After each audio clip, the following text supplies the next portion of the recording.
Andy Robertson, Conor Bradley and Milos Kerkez are the fullbacks. Alexis McAllister starts in midfield, and Hugo Ekitike is back up front. Curtis Jones is back on the Liverpool bench. Ali, you timed it perfectly, just as you'll never walk alone start. Absolutely, great place to come and watch football at the best of times, Fletch, but a derby game smashing.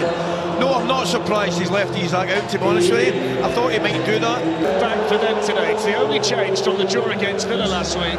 Tim Irabunum drops out, and it means that James Garner is back in midfield. Jordan Pickford plays his 19th Merseyside Derby and his 112th successive Premier League game. Derby debuts today for Dewsbury Hall and Green. Hello again, everyone. One or two hugs down there from Mo Salah, one or two from days gone by. Would be cringing at the prospect on Derby Day.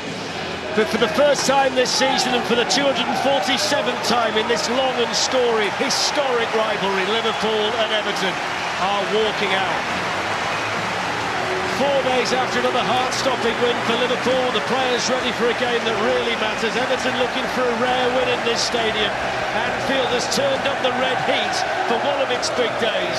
It's the day that stops the city in its tracks. Merseyside focus is here to start the day with that famous banner. Joey ate the frog's legs, made the Swiss roll.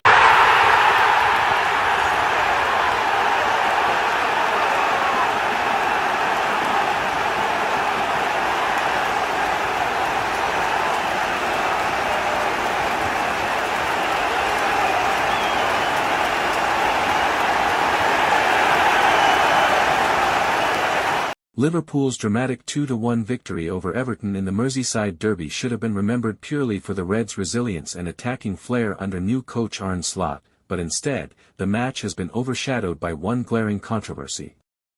In the second half, with the game finally balanced, Mohamed Salah was on the receiving end of what looked like a clear and brutal foul.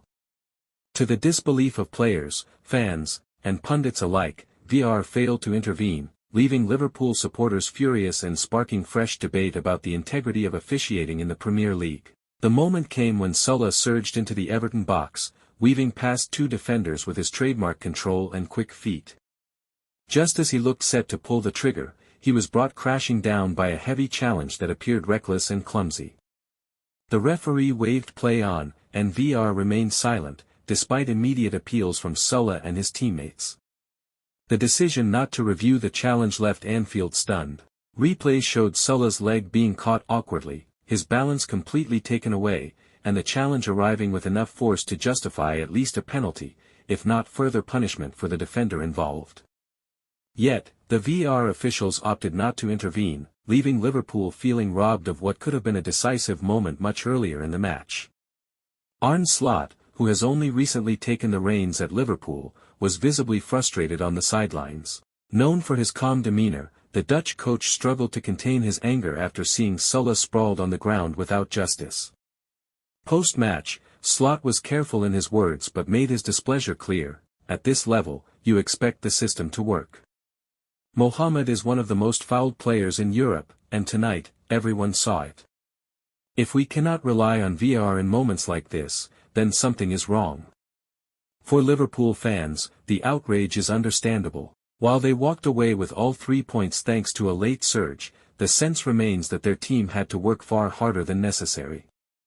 The ignored foul on Salah not only denied them a clear penalty but also could have spared them the nerve-wracking tension of needing to snatch the winner in the dying minutes. Social media exploded with anger as fans circulated clips of the foul, slowed down frame by frame to highlight the clear contact. Many questioned how VAR, with all the technology available, could miss something so blatant. Former referees and pundits weighed in too, with some calling the decision shocking and indefensible. Even Salah himself appeared stunned on the pitch, holding his arms out in disbelief after the referee ignored his appeals. He continued playing with his usual determination, but his frustration was evident. After the match, Salah gave a brief comment. "I felt the contact, I was taken down. For me, it was a foul, simple as that. But we move on."